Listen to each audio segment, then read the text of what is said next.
J'aimerais vraiment qu'on ait un réel impact sur la planète. Quand on arrive sur cet épisode, on se dit « Oh, une appli de fashion !» Nous, notre promesse, c'est vraiment de réduire de 25% les retours de colis. En faisant une étude de marché, je me suis rendu compte que les entreprises perdaient des milliards d'euros tous les ans. Visionaries, people who are reinventing tomorrow. Bonjour et bienvenue dans Visionaires, le média de ceux qui réinventent demain. Aujourd'hui, je suis avec Victoire. Victoire, est-ce que tu peux te présenter et nous présenter ton entreprise? Bien sûr.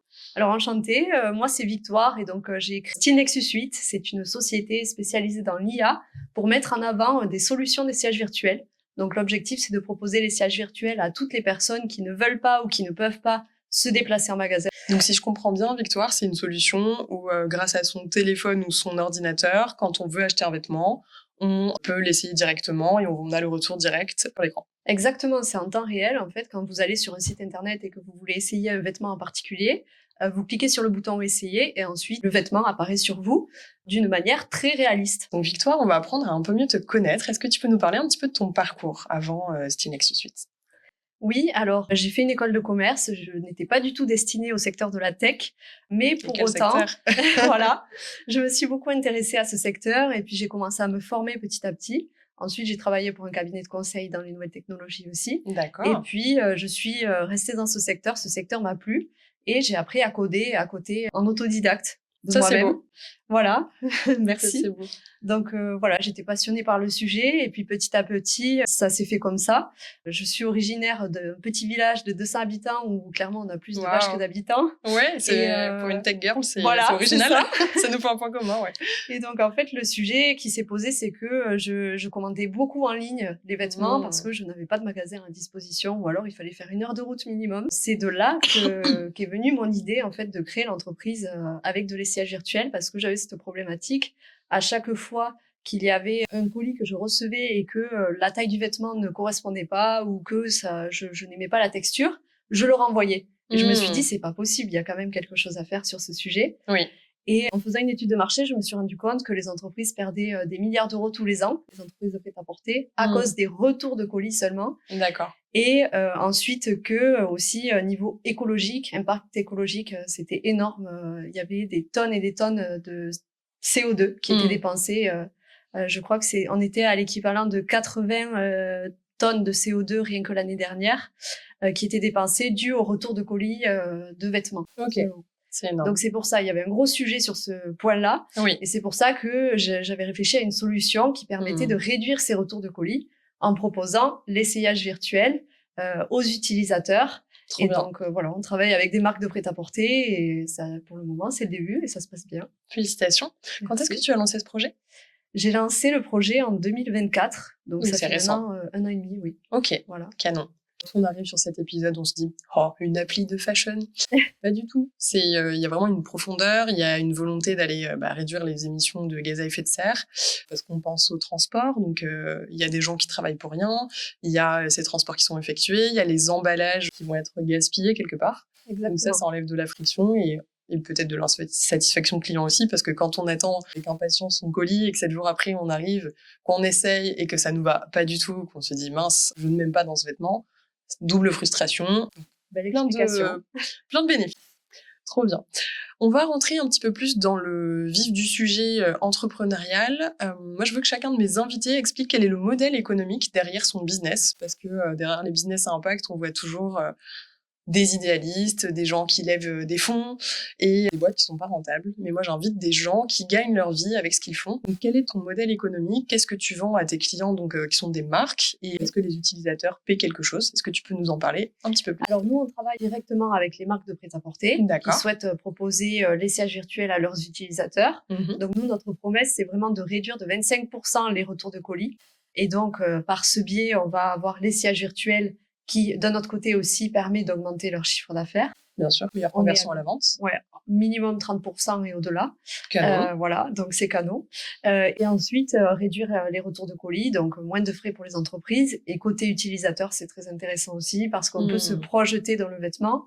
Et à l'avenir, on aimerait ajouter une fonctionnalité de recommandation de taille pour aider les utilisateurs, les personnes qui achètent sur les sites internet, de choisir la bonne taille, la taille qui leur convient. Donc, c'était l'idée de départ. D'accord. Donc voilà, on est Et en train de le développer. comment tu vas facturer ça justement à ton client? Est-ce que ça dépend du nombre de projections virtuelles, du nombre de références dans son magasin? Enfin, Nous, c'est un alors, abonnement? Comment ça marche? on Vraiment, fait moi, j'ai une vraiment. marque demain, je veux de l'essayage virtuel. Qu'est-ce que tu me proposes? Alors nous, on fait beaucoup du cas par cas. On a commencé à travailler avec des marques qui, elles, souhaitent faire du coup par clic. Ok, Donc à chaque fois qu'un utilisateur essaye le vêtement, est facturé quelques centimes. d'accord. Voilà. Et après, il y a d'autres entreprises qui préfèrent justement l'abonnement mensuel parce qu'elles souhaitent savoir ce qu'elles payent à la fin du mois. Ok, Et donc voilà, on propose les deux solutions. ok, Donc, ok. Donc, voilà. oui, comme la société a 1 an et demi, j'imagine que vous êtes encore en train de roder le modèle économique. Exactement, oui. On Ok. passe en phase de commercialisation. On a eu 1 an et demi de développement, donc c'était beaucoup de travail et maintenant on est content Ouais, la de tech, le voir sortir. c'est un travail énorme. Donc, si on résume, la société qui devient ton client, elle paye soit un abonnement, soit c'est à la génération d'essayages. J'imagine que ceux qui n'ont pas de bonne conversion doivent préférer l'abonnement parce que si à chaque essayage, ça facture et que le panier moyen derrière est pas terrible, c'est pas fou. Oui. Mais ce qui est super intéressant, et si vous êtes une marque qui nous regardez, ça augmente donc le taux de conversion à l'achat de 30%, tu disais? Tout à fait, minimum, Ok. 30% environ. On a Ok. estimé, on a fait ces estimations-là.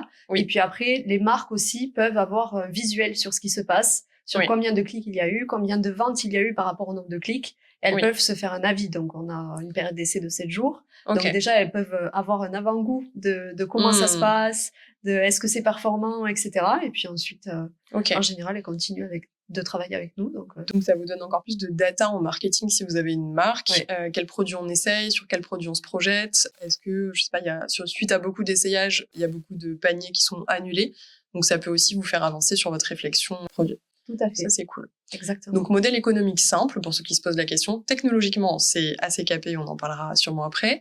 Mais modèle économique très simple, abonnement ou génération par clic. Et après, on traque tout ça et on envoie la facture au client pour que cette société prenne de l'ampleur. D'ailleurs, si vous avez des marques dont vous êtes fan, dont vous êtes frustré de ne pas essayer, n'hésitez pas à faire glisser les comptes réseaux sociaux que vous aurez sous vidéo de la société de Victoire pour que vous ayez accès à cette fonctionnalité. Donc Victoire, tu es dans l'industrie de la fashion. C'est quand même une industrie assez challengeante. Il y a beaucoup de concurrence. Je sais pas. Est-ce que tu as des concurrents d'ailleurs sur ta solution? Alors, les concurrents que l'on a ont des solutions différentes. Ok. Nous, on essaie d'innover de ce côté-là. Ok. Ce qui existe à l'heure d'aujourd'hui, c'est plutôt des avatars ou des images. Par exemple, on peut télécharger son image et essayer le vêtement sur sa photo. D'accord. Ça, c'est possible. Mais nous, ce qu'on souhaite faire, c'est vraiment de proposer un essayage virtuel en direct, comme s'il était vraiment dans une cabine d'essayage. Donc, c'est une version plus ludique en plus. Plus réaliste. Ouais, voilà. Plus ludique, plus instantanée et plus réaliste. Quand on parle appli dans l'industrie de la fashion, on pense au secteur de la fashion, mais tu es plutôt dans le secteur de la tech. Et quels sont les challenges dans ton secteur en ce moment, qu'on puisse se mettre à ta place? Parce que entreprendre dans la tech, il faut déjà beaucoup d'énergie, de conviction, des ressources, des finances. Et en tant que dirigeant d'une société d'IA dans la fashion, quels sont les défis de ton secteur? D'être une femme. C'est un très bon point. Voilà. Donc on va y aller, allons-y. Quand j'ai commencé dans la tech, on m'a dit attention, c'est un milieu d'hommes. Vous êtes que 4% dans la deep tech, donc attention. Donc effectivement, j'ai senti qu'il y avait une différence, mais malgré ça, quand même, les personnes autour de moi sont très bienveillantes. Et il y a des personnes très bien dans ce secteur aussi. Mais effectivement, on est très peu de femmes. Et le sujet de la levée de fonds s'est posé. Et on m'a dit, on te conseille de t'associer avec un homme.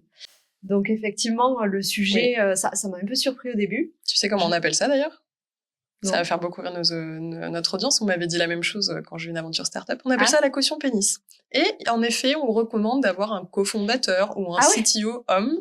Et dans le milieu, on appelle ça la caution pénis pour que les investisseurs qui sont plutôt des hommes et qui font plus naturellement confiance à des hommes, donc ceci n'est pas un média féministe, mais ce sont des réalités de terrain, puissent investir plus facilement. Donc tu l'as senti? Ah, tout à fait. On me l'a conseillé d'ailleurs de m'associer avec un homme et c'est des hommes qui m'ont dit ça. Donc oui, effectivement, je l'ai senti. Alors je me suis dit, je vais pas m'associer avec un homme pour m'associer avec un homme. Non, ça serait pas cohérent. Voilà. L'objectif, c'est de s'associer avec une personne qui ait de réelles compétences et qui soit qui me corresponde aussi. Bien sûr. Parce que je pense que le fait de s'associer, c'est comme un mariage. Il faut bien choisir la personne. C'est pire. Voilà, exactement. Ok. Donc voilà, après, c'est tout. Donc le main challenge, c'est vraiment d'être une femme dans la tech. Oui, d'être une femme dans la tech et puis de pouvoir lever des fonds, c'est assez challengeant quand on a une start-up dans la tech et qu'on est une femme seule à la direction, tout simplement. Voilà.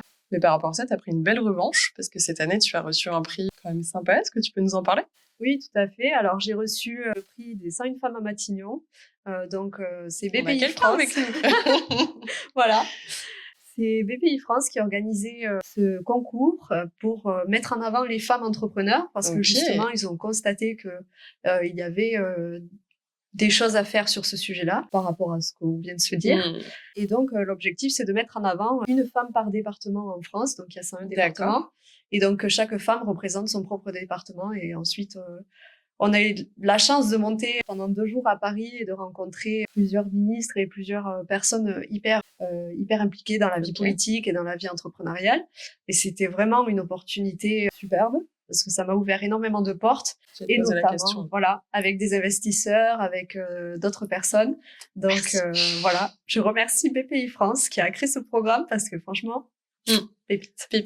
Oui, parce qu'on peut se dire, c'est des primes à la française. Oui. On est un pays qui adore l'élitisme, faire des concours, avoir des diplômes, mais il y a certains secteurs où on se le dit en off, pas de bénéfice à ça. Donc là, si ça t'a ouvert un carnet d'adresses avec de potentiels investisseurs, merci à vous. Tout à fait, oui. Vraiment, merci. Et on va enchaîner sur tes enjeux d'entrepreneur à impact. Donc, grâce à ta solution qui est technologique, qui marche avec des serveurs, bon, ne faites pas le procès de la tech. La tech, c'est le progrès. Et ça aide à réduire les consommations via ces réflexions-là. Quand on est dans l'impact, il y a quoi comme enjeu, notamment dans ta boîte à toi? Alors, la tech, ça peut toujours faire peur, mais effectivement, on a souvent des projets à impact pour beaucoup. Je suis incubée dans un incubateur à impact aussi. Ouais. Et l'objectif, c'est vraiment de changer les choses à travers le monde. Et puis, la promesse aussi, notre promesse qu'on apporte, c'est de réduire les émissions de CO2 grâce à l'essayage virtuel. Donc vraiment, nous, on veut changer la donne, on veut changer les choses.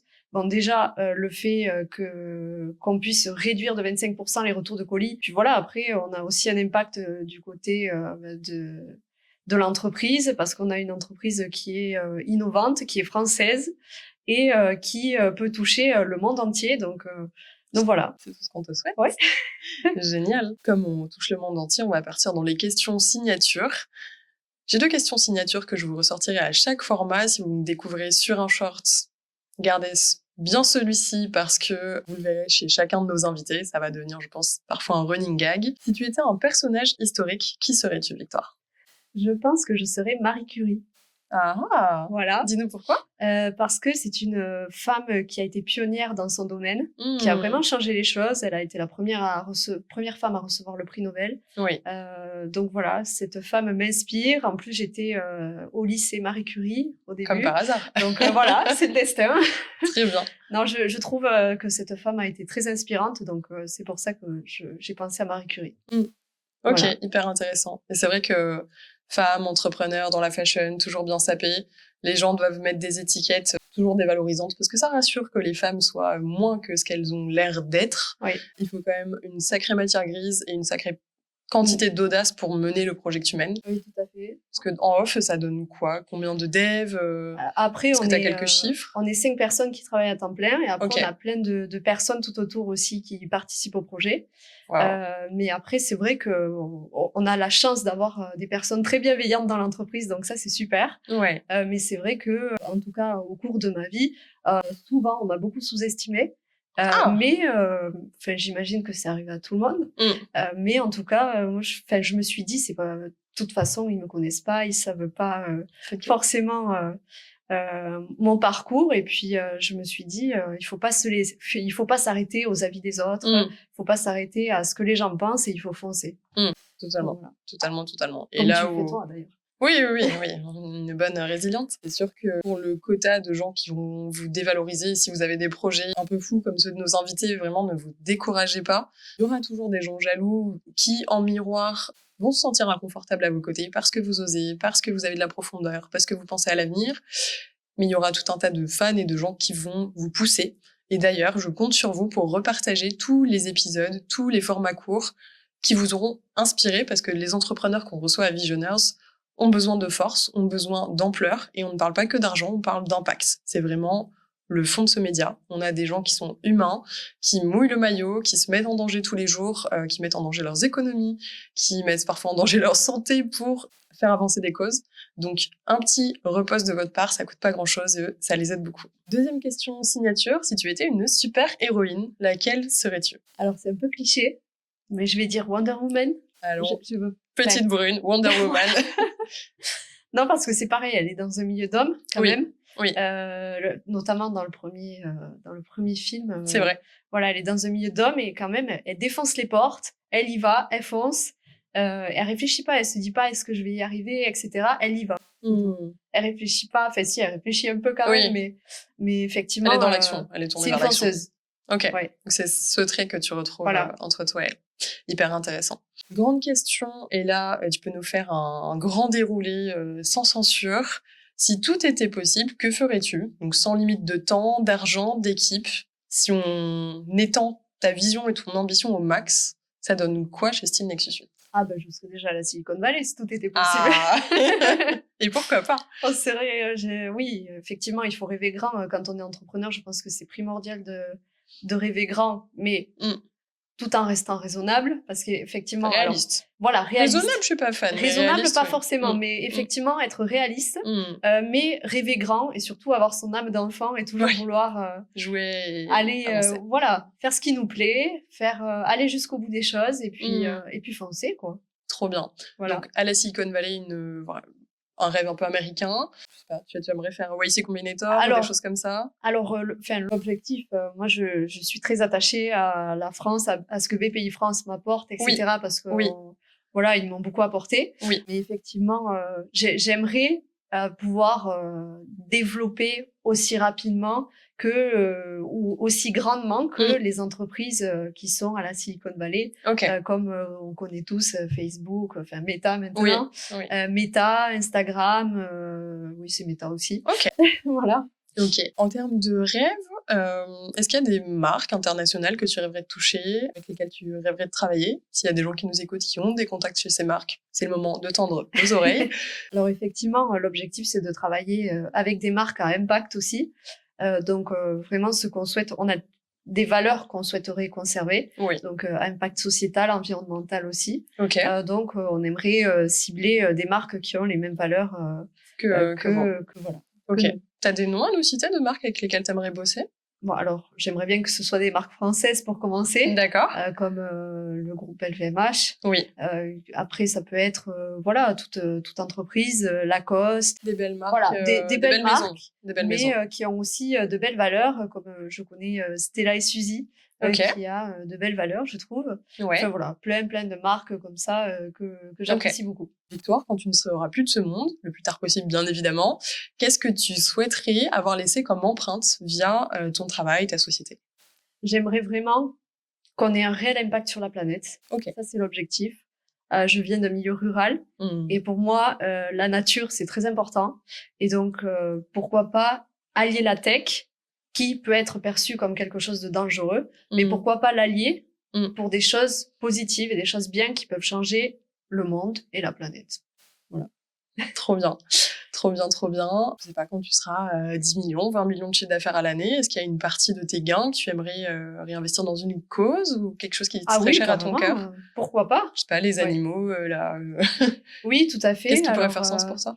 Pour la planète, déjà, ce serait le plus cohérent, effectivement, du côté corporate. Et puis ensuite, c'est vrai que, bon là, c'est un petit peu plus personnel, mais j'ai des proches décédés de cancer. D'accord. Et donc, je pense que j'aimerais peut-être donner à des fondations pour la sur santé. ce sujet. C'est vrai que quand on parle d'écologie, d'économie d'énergie et de tout ce qu'on a cité avant, il y a aussi un des sujets qui est la santé, qui est un des autres piliers du Media Visionaires. Et à chaque fois qu'il y a des économies, c'est aussi des économies pour notre santé et pour un monde plus sain. Tout à fait. C'est hyper important d'ailleurs quand on est entrepreneur de prendre soin de sa santé, parce que pendant un moment, je le faisais pas trop, j'avoue, parce que... C'est honnête.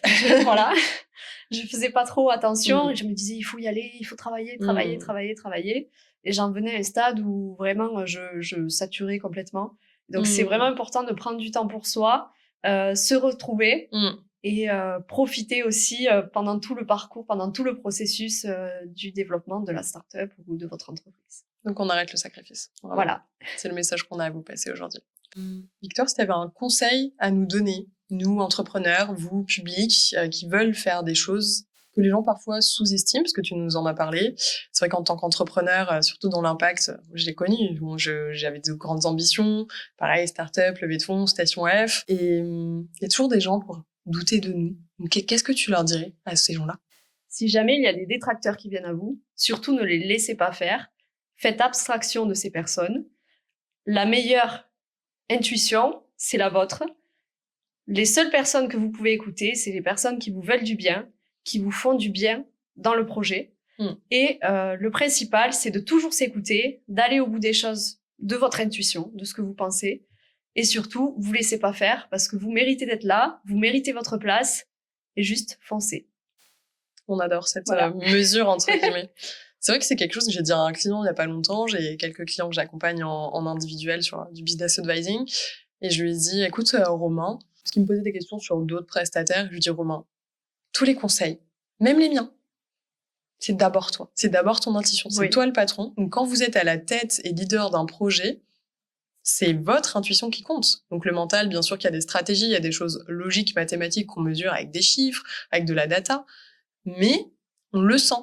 Il y a un côté très animal, très instinctif, très intuitif pour les plus sensibles. Tout à fait. Et c'est par là qu'il faut aller. Même quand on va à contre-courant, surtout dans les boîtes à impact. J'ai souvenir d'un CEO que j'ai rencontré l'été dernier, c'était quelqu'un d'assez connecté, assez traversé par beaucoup d'intuition.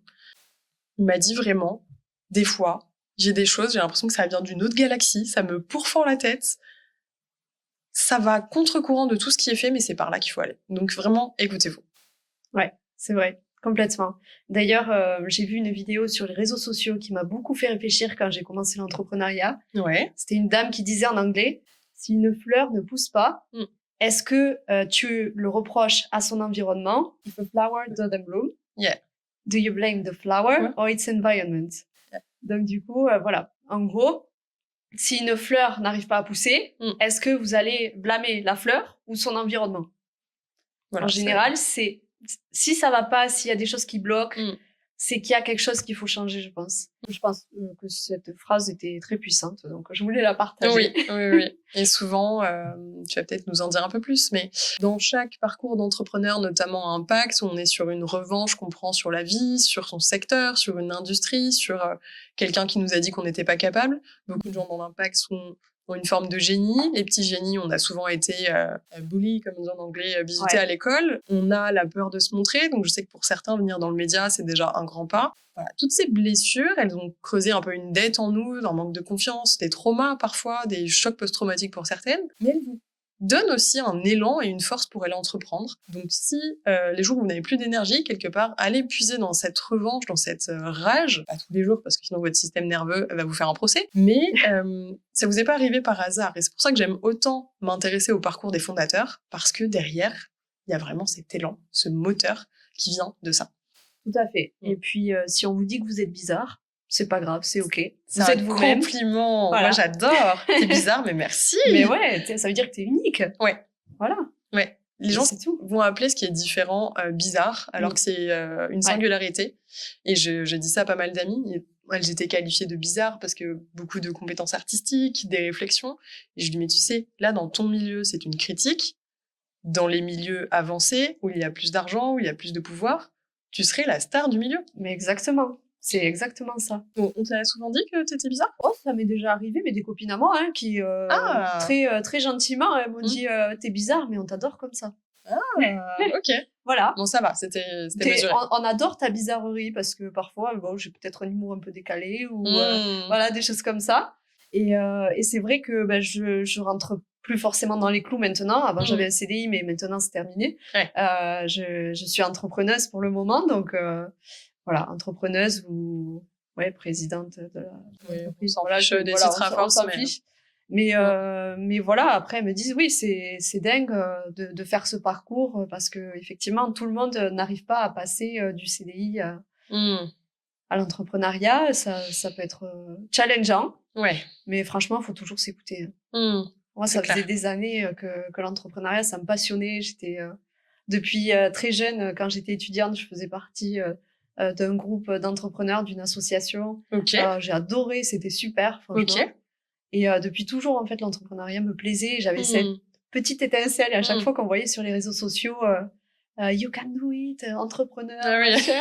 oui, les grands Là, tu sens que classiques. ça monte, ça monte. Tu Hmm, te dis, mais il faut que j'ai quelque chose à faire dans ce hmm. monde, j'ai quelque chose à apporter. Il faut vraiment, il faut y aller, quoi. Voilà.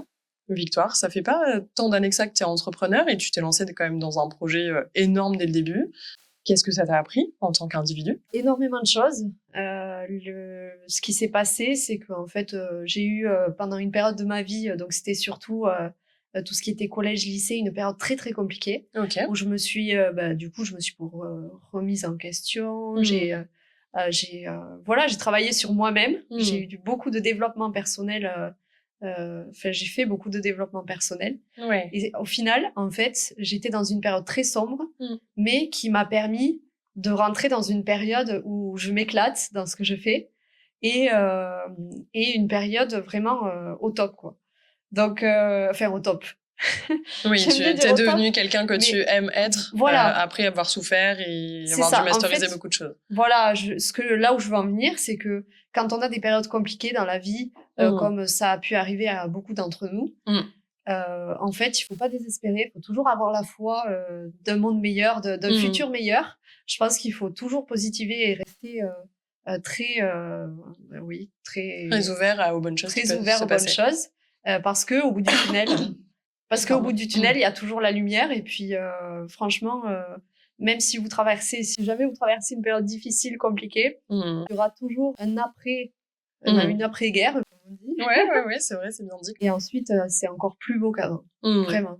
C'est vrai que dans les parcours vraiment humains d'entrepreneurs à impact, comme on le Ouais, disait, il y a souvent des blessures, il y a des traumas. Cet impact-là, c'est une super revanche quelque part et on dit que ça creuse un peu comme de la dette, mais ça nous façonne, ça crée un charisme, ça crée une présence, un ancrage, oui, une sécurité intérieure d'avoir survécu à ces situations qui nous donne cette énergie, cette personnalité, ce caractère, cette pugnacité à aller changer les lignes d'un avenir, de celui qu'on offrira à nos enfants pour ceux qui veulent des enfants, un demain meilleur. Donc c'est vraiment la racine de ce média. Donc comme nous le dit Victoire, si vous avez eu des périodes sombres et que dans votre tête, il y a une étincelle, il y a une lueur d'un monde meilleur, que vous soyez salarié à vouloir travailler pour des gens comme Victoire, que vous soyez investisseur, partenaire, que vous soyez aspirant entrepreneur ou déjà entrepreneur, essayez de vous demander comment vous allez pouvoir donner du sens à votre histoire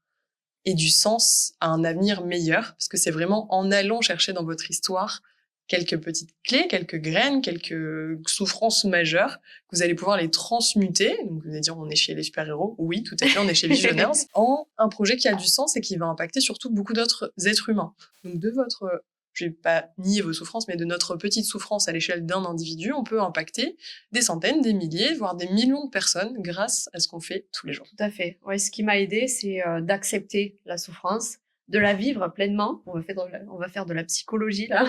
J'adore ça, donc il y en aura Voilà, dans tous les épisodes. super.